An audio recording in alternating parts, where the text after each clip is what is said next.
The snow was already covering his tracks when the dog stopped. Not barked, not growled, just stopped. The man had spent most of his life learning when to walk toward danger and when to walk away.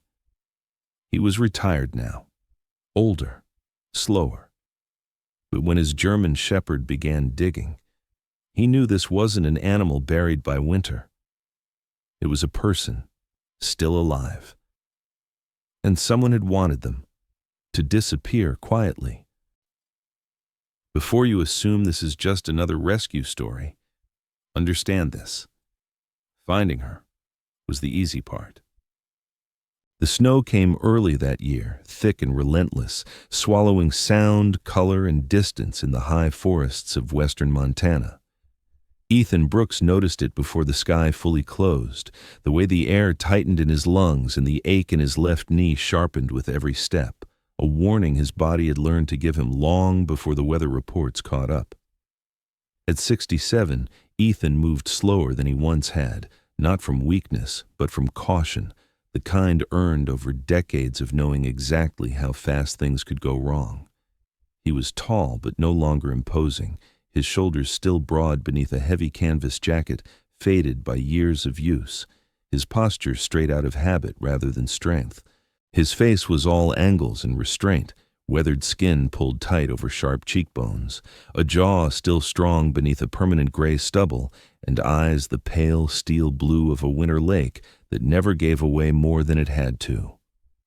Those eyes had belonged to a SWAT officer once, trained to scan, to measure, to anticipate, and even in retirement, they had never fully learned how to rest. Ethan lived alone in a small cabin near the edge of national forest land, far enough from town that sirens never reached him, close enough to the tree line that he could still pretend he was invisible. He had chosen the place deliberately after retirement, after a final operation that ended badly enough to leave him with a commendation he never framed, and a silence he never explained to anyone. People assumed he'd left because of age. He hadn't corrected them. The truth was simpler and harder. One decision, one delayed command, had changed the trajectory of a younger man's life, and Ethan had decided he no longer trusted himself to carry a badge. The only living thing that shared the cabin with him was Max, an aging German shepherd who had once been all muscle and speed and ferocity, and was now something quieter and deeper. At nearly 10 years old, Max's sable coat had begun to gray around the muzzle and along the edges of his ears, his movements slower but deliberate, his dark eyes still sharp with intelligence. He was large even for his breed, thick through the chest, powerful in the shoulders, and carried himself with the calm authority of a dog that had spent years working rather than performing. Max had been Ethan's partner once, trained for search, tracking, and protection, and though time had dulled his joints, it had only refined his instincts.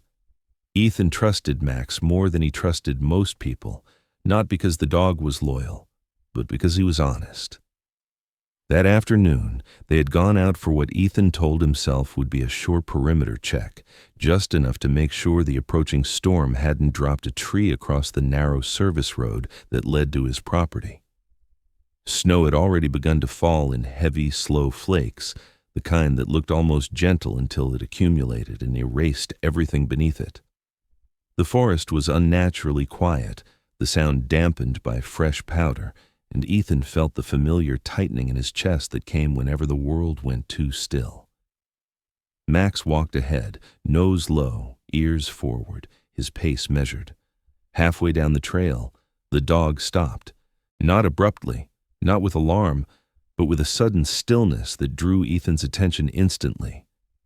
Max's tail lowered, his body angled slightly to the left, and his head dipped toward a patch of snow that looked no different from any other. Ethan followed his gaze and felt something shift in his gut. Experience had taught him that danger rarely announced itself with noise or motion. It hid in places that looked ordinary.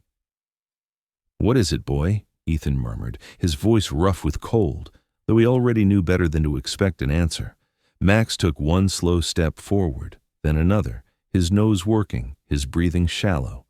He did not bark. He did not growl. He began to dig. This was not the playful, aimless digging of a dog chasing scent or boredom.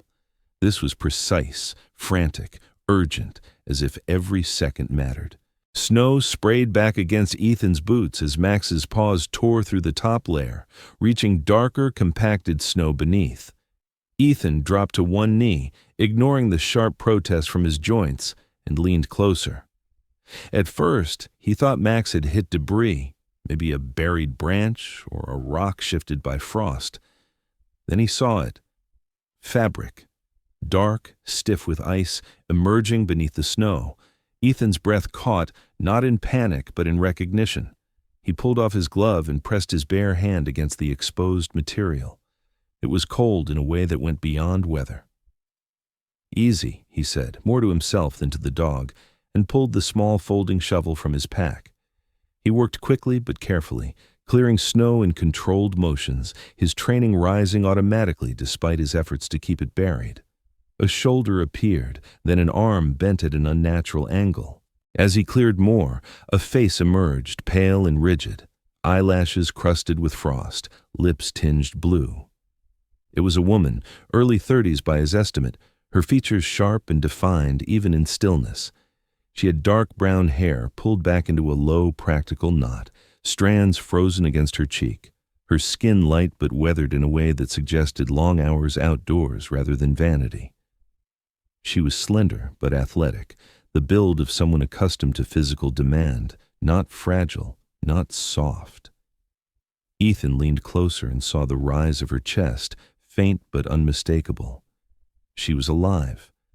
Relief hit him first, sharp and brief, followed immediately by something colder. On her wrists were plastic restraints, tight enough to cut into the skin, and her jacket had been torn open as if searched. Ethan's eyes moved automatically, cataloging details, injuries, signs of struggle. Then he saw the bracelet. On her left wrist, half buried in snow, was a metal identification band. FBI, or what remained of it. The band had been deliberately cut, snapped in half with enough force to leave jagged edges. Someone had tried to erase who she was. Ethan sat back on his heels, the weight of it settling heavily in his chest. Accidents didn't leave restraints. Exposure didn't cut identification in half. This woman hadn't been lost. She had been placed here. Max whined softly, pressing his nose against the woman's cheek, then looked up at Ethan, eyes dark and intent. "Yeah," Ethan said quietly, his voice tight. "I see it." He reached for the woman's neck, found a faint pulse, slow but steady enough to fight for. Hypothermia, severe, but survivable if acted on fast. Ethan knew the protocol by heart, even if he hadn't wanted to remember it. As he slid his arms beneath her shoulders, lifting her carefully, he felt the familiar pull between instinct and vow. He had promised himself he would never step back into this world, never make another call that could cost someone else their future. He had chosen silence, isolation, safety. But standing there in the falling snow, with a woman who had been buried alive because someone wanted her gone, Ethan knew that promise no longer mattered. Some lines, once crossed, could not be uncrossed, and some choices were made for you whether you liked it or not. He adjusted his grip, careful of her injuries, and nodded once to Max. "We're not walking away," he said, not as a declaration, but as a fact. The storm thickened around them, the forest closing in, but Ethan Brooks turned back toward the cabin, carrying the weight of a decision he had sworn he would never make again. The power died less than 10 minutes after Ethan got the woman inside, the lights flickering once like a tired blink before the cabin dropped into silence. No hum from the heater, no radio hiss, no phone signal crawling back from the mountains. Just the wind pushing snow against the walls and the low creak of old timber settling into cold. Ethan didn't curse. He had expected it. He moved by habit, setting the woman down near the stone hearth where residual warmth lingered, his hands steady even as his breath came harder than he liked to admit. Up close, she looked younger than he'd thought, early 30s at most, with a narrow face defined by clean lines and a small scar near her left eyebrow that suggested an old, careless moment rather than violence. Her hair had come loose from its knot, dark brown strands curling slightly despite the cold, and her skin, pale beneath windburn, carried the exhaustion of someone who had spent too many nights awake for the wrong reasons. She was slim but solid, the kind of build earned through training rather than genetics, and even unconscious. There was a tension in her posture, as if her body refused to fully let go. Ethan peeled off her outer layers carefully, cutting away restraints with a practiced efficiency that brought a dull ache to his chest. He wrapped her in dry blankets, layered, insulated, then positioned her on her side to protect her airway.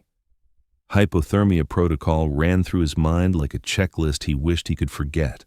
Slow warming, no sudden heat, monitor breathing, keep her awake if possible. Max hovered close, his large frame blocking the open doorway as if he could physically hold the storm back. The dog's ears were pinned lower than usual, not flat in fear, but angled, listening, and that set Ethan's nerves on edge more than any noise could have. Max wasn't guarding. He was waiting. Ethan lit the lantern and checked the radio anyway, twisting the dial through static and silence. Nothing. He tried his phone, then the satellite messenger he kept for emergencies. Dead.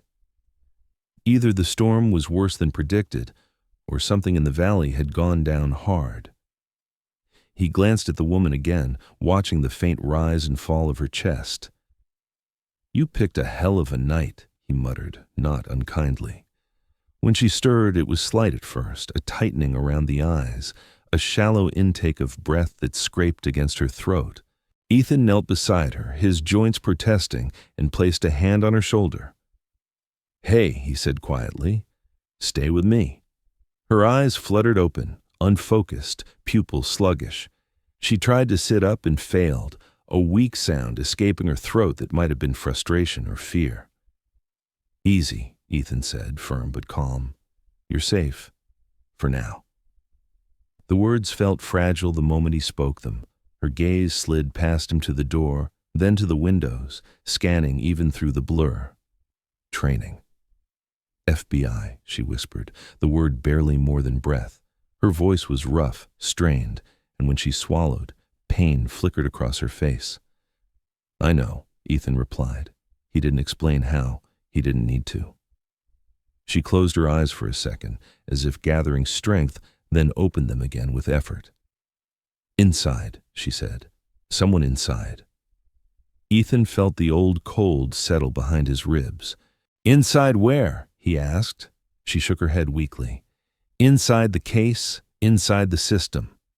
Her hand twitched under the blankets, fingers curling as if reaching for something that wasn't there. "They followed," she added quieter. "Didn't finish." Max shifted, placing his body squarely in front of the door, head low, tail still. Ethan had seen that posture once before, years ago, just before a bad night turned worse. "Okay," he said, more to Max than to her. "We're not advertising." He moved through the cabin, securing the shutters, lowering the lantern flame, letting the room fall into a dim amber hush. Outside, the wind rose, rattling branches against the roof. Snow piled higher against the windows, blurring the world into moving white. The woman shivered despite the blankets, and Ethan adjusted them, careful not to jostle her injuries. "What's your name?" he asked gently. Her lips moved. "Laura," she said after a beat. "Laura Mitchell." The name carried weight, not because Ethan recognized it, but because she spoke it like someone who rarely said it out loud anymore. "I'm Ethan," he replied. "This is Max." Max turned his head slightly, acknowledging the introduction without breaking focus.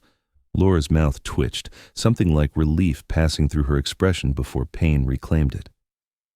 "He knows," she murmured. Ethan nodded. "He always does." Minutes stretched.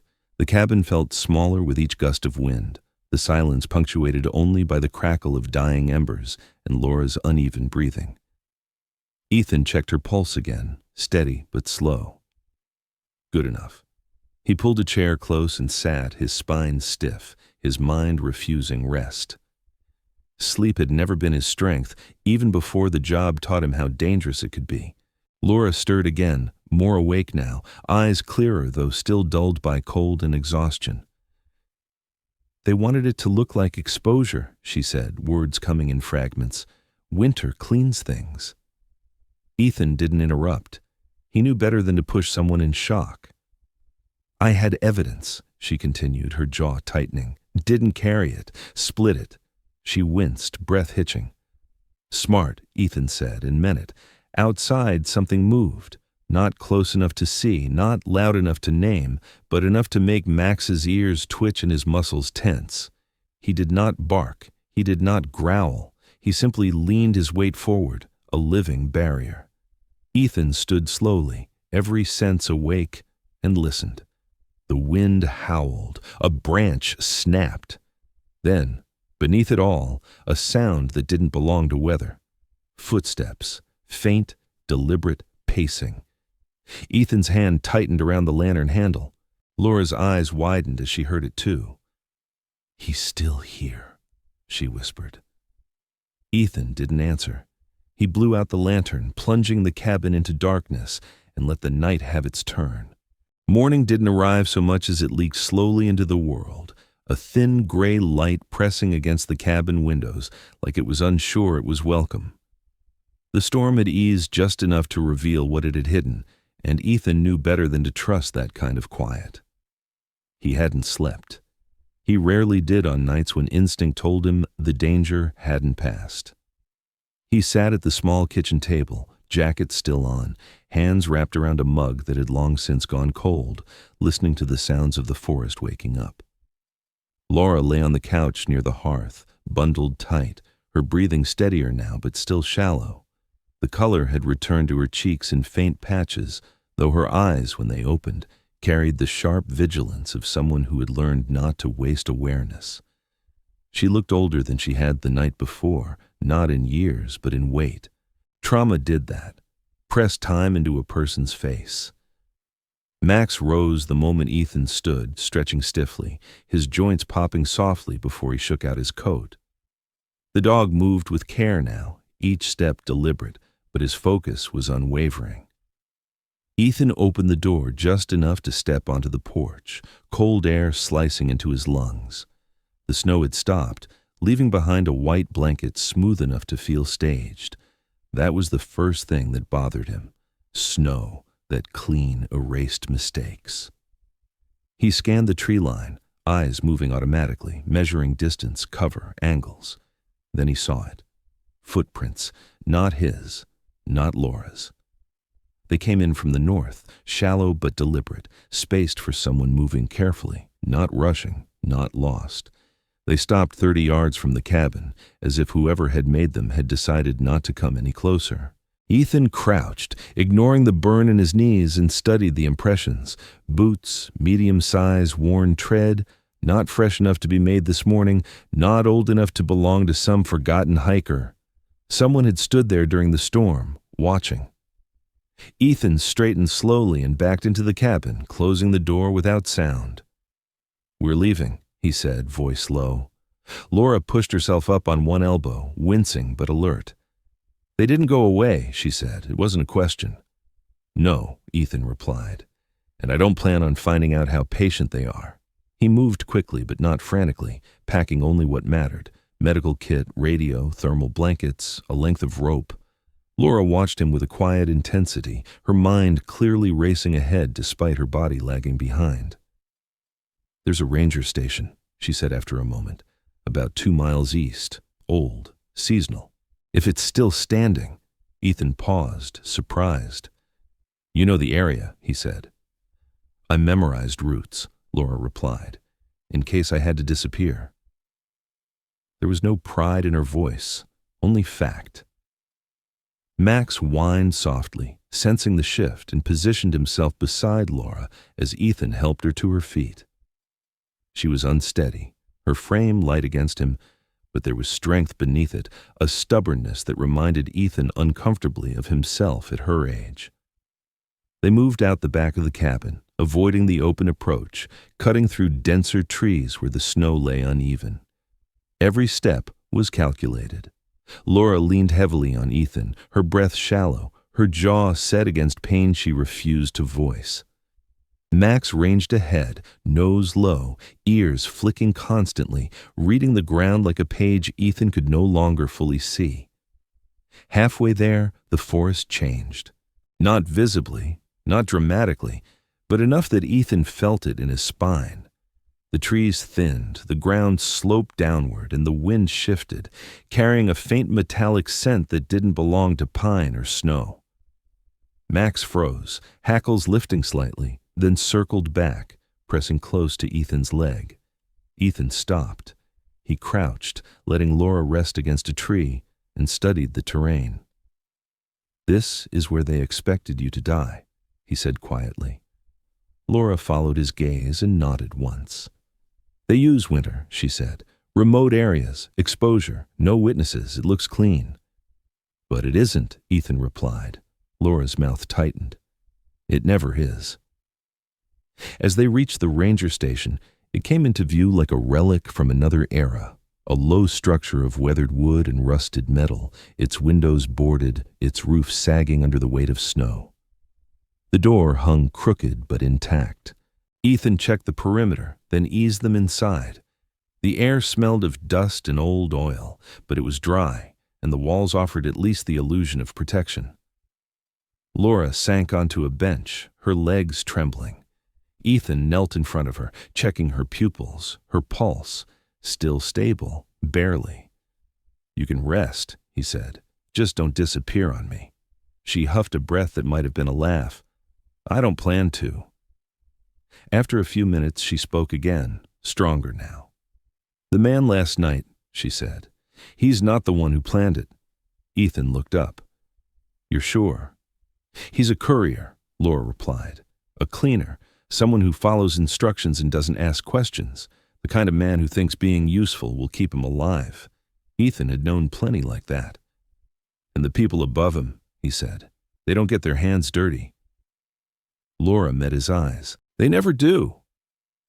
Outside, the wind picked up again, snow lifting in fine sheets that erased the tracks they had just made.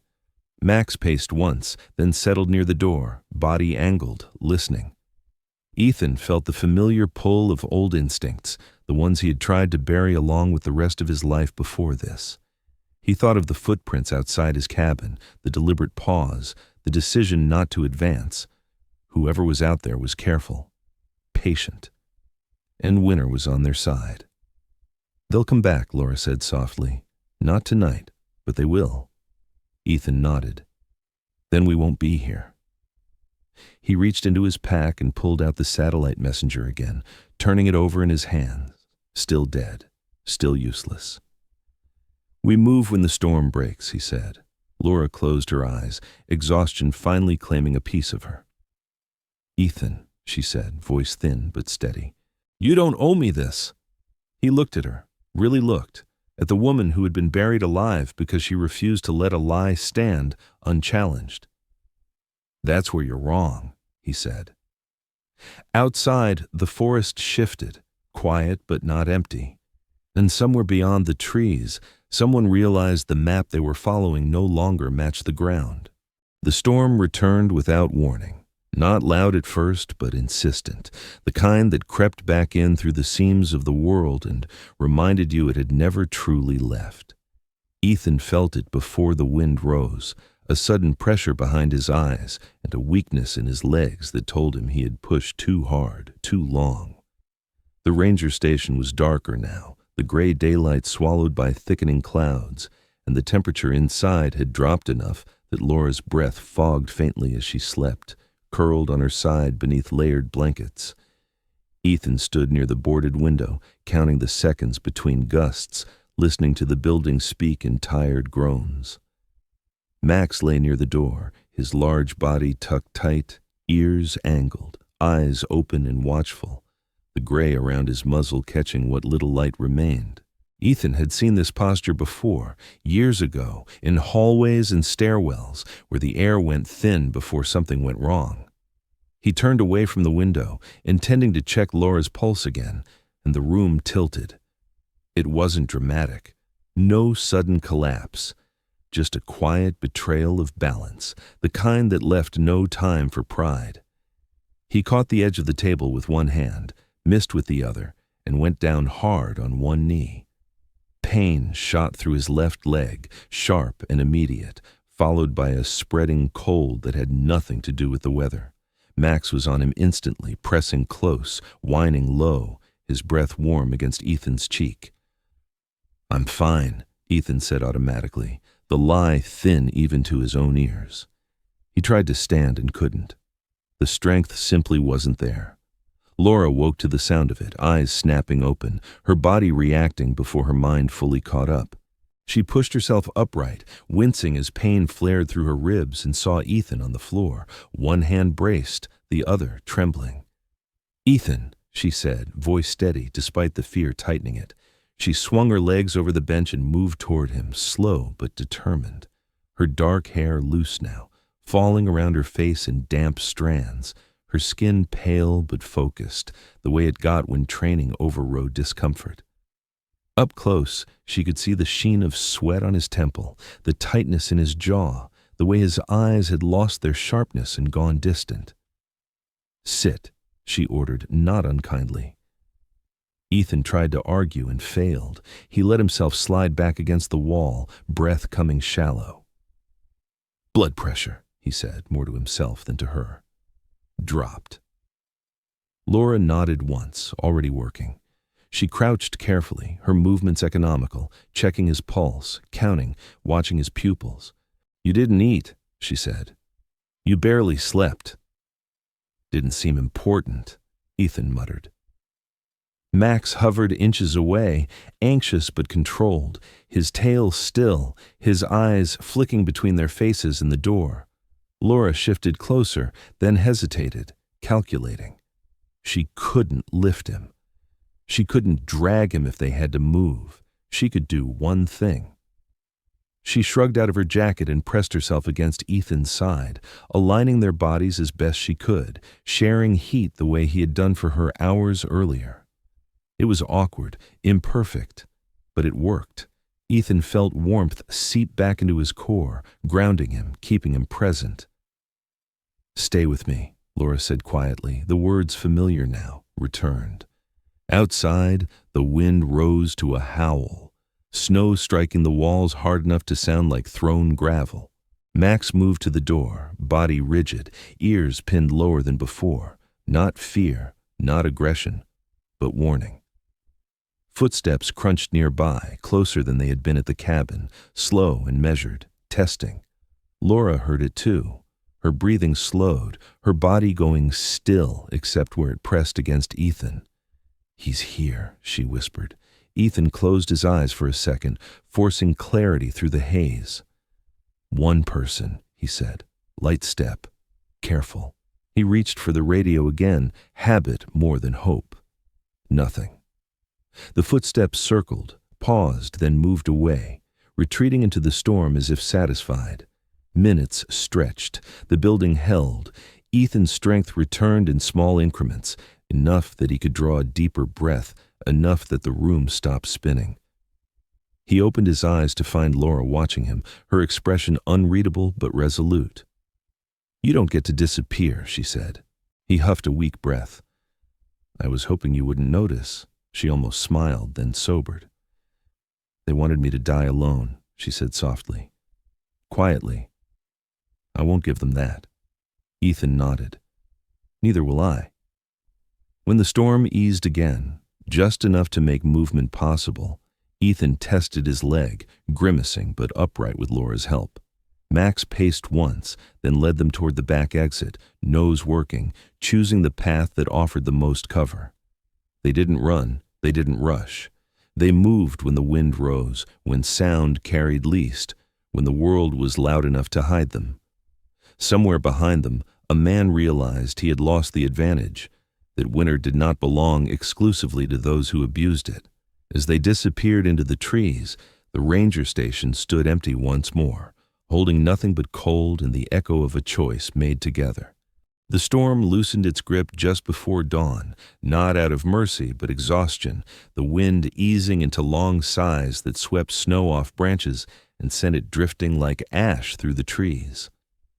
Ethan felt the change in the quiet way his chest expanded more fully, in the steadier rhythm of his steps as they moved downslope away from the ranger station. His legs still ached, a deep, insistent reminder of age and consequence, but it held. Laura stayed close at his side, her stride short but determined, her breath measured, eyes constantly scanning. In the dim blue light, she looked smaller than she had the day before, but not weaker. Her dark hair was tied back again, practical, a few loose strands brushing her cheek, her skin pale but warming as movement brought color back. Max led, nose down, choosing ground where the snow was broken and forgiving, where sound traveled poorly and cover came naturally. He moved like an old professional, conserving energy, reading the world for them. They didn't speak unless necessary. Words felt like noise they couldn't afford. When they reached the narrow service road that cut through the trees, Ethan paused. The road lay half buried, tire tracks ghosted over by fresh powder, leading both directions into uncertainty. He crouched, studying the impressions, then nodded once. "We go south," he said. "Shelter and elevation." Laura didn't argue. Trust, she had learned, was sometimes the most efficient tool. They followed the road for a mile, then cut off again when Max signaled, ears twitching, tail stiff. A low whine slipped from his throat, brief and controlled. Ethan slowed, heart rate rising, senses sharpening despite fatigue. Ahead, the trees opened to a clearing where a small maintenance shed stood, metal walls dulled by rust, door half ajar. The place smelled of oil and cold iron. Laura's shoulders tightened. "This is where they'd try again," she said softly. Ethan nodded. "Which means we don't give it to them." He pulled the satellite messenger from his pack one more time, more habit than hope, and felt the faint vibration as it came alive. A single bar flickered, fragile but real. Ethan didn't smile. He waited, raised the device, turned slightly to face the open sky, and pressed the emergency sequence. The confirmation tone was barely audible, but it was there. He exhaled, slow and careful, as if breathing too hard might break it. "Signal sent," he murmured. Laura closed her eyes for a moment, the relief visible even as she fought to keep it contained. Max lifted his head and let out a short bark, sharp and singular, not alarm but acknowledgement, as if the world had finally answered back. They moved again, choosing a stand of trees that offered concealment and a clear line of sight to the road. Ethan guided Laura into a shallow depression shielded from the wind, helped her settle, then took position just upslope, where he could watch without being seen. Minutes passed. Then headlights appeared through the trees, distant at first, then closer, a vehicle moving too slowly to be lost, too deliberately to be local. It stopped near the shed. A man stepped out. He was average height, lean, bundled in winter gear that looked new enough to be intentional. His face was narrow, beard patchy, eyes constantly moving, the posture of someone who lived by instruction rather than instinct. He circled the shed once, then twice, checking ground, checking angles. Max stiffened, a low growl vibrating in his chest. Ethan laid a hand on the dog's neck, grounding him. "Not yet," he whispered. The man spoke into a phone, his words lost to distance and wind, then turned as if sensing something wrong. He froze. For a long moment, nothing happened. Then the sound Ethan had been waiting for cut through the quiet, the distant whine of engines approaching fast. Snowmobiles. 2, then 3, their lights slicing through the trees. The man ran, slipping once before regaining his footing, disappearing into the forest as the first responder skidded to a stop. Uniformed figures moved with practiced speed, voices calm, controlled. A woman dismounted near Laura, tall and rangy, her posture radiating authority without urgency. She had pale blonde hair braided tight beneath a cap, cheeks reddened by cold, eyes sharp and assessing. "I'm Sheriff Marin Holt," she said, voice steady. "You're safe now." Laura nodded, the tension finally easing enough to let fatigue through. "FBI," she said, then corrected herself. "Agent Laura Mitchell." Holt's gaze flicked to Ethan, then to Max. "You the one who sent the signal?" she said. Ethan nodded. Holt's expression softened just a fraction. "Good timing." Medics moved in, efficient and quiet, checking vitals, wrapping blankets, offering water. Ethan let himself sit, the adrenaline ebbing now that the danger had passed, leaving him with the honest weight of his years. Laura was loaded onto a sled, then paused, looking back at him. "You didn't have to do this," she said again, but this time there was gratitude in it, unguarded. Ethan shrugged. "Someone once told me Winter doesn't get to decide everything." She smiled, small but real. The aftermath unfolded with the kind of order that only came once chaos had been denied its ending. The man who had fled was picked up later that morning, cold and exhausted, a courier who knew just enough to be dangerous and not enough to matter to the people who had sent him. Laura's evidence was secured through channels she trusted, fragmented pieces coming together into something solid. Weeks passed. Spring followed winter the way it always did, slowly, stubbornly, revealing ground that had been hidden, not erased. Ethan returned to his cabin. He fixed what the storm had damaged, replaced a shutter, split wood with careful swings.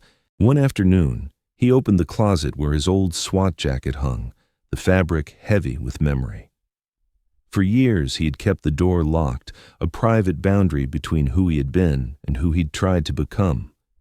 He touched the jacket once, then closed the door without turning the key. Max lay nearby, stretched out in a patch of sun, eyes half closed, breathing slow and content. Ethan sat beside him, listening to the quiet, and for the first time in a long while, it felt earned. Winter doesn't always arrive as a storm you can see coming. Sometimes it shows up quietly, in exhaustion, in isolation, in moments when doing nothing feels easier than stepping in. This story isn't just about a man, a dog, or a night in the snow. It's about the choice to stay present when it would be simpler to turn away. About noticing what others miss, and how small decisions made in ordinary moments can quietly change the course of a life. In our daily lives, we all pass people who are carrying more than they show. Co-workers, neighbors, strangers who look fine on the surface, but are barely holding on underneath. The question this story leaves us with is simple and uncomfortable. If you sensed something was wrong, would you stop or would you keep walking? If this story reminded you of a moment when someone showed up for you, or a time you wish you had shown up for someone else, share that in the comments below. Reading your experiences helps others realize they're not alone. If you believe stories like this still matter, consider subscribing. There are more waiting for you here. Thank you so much for watching.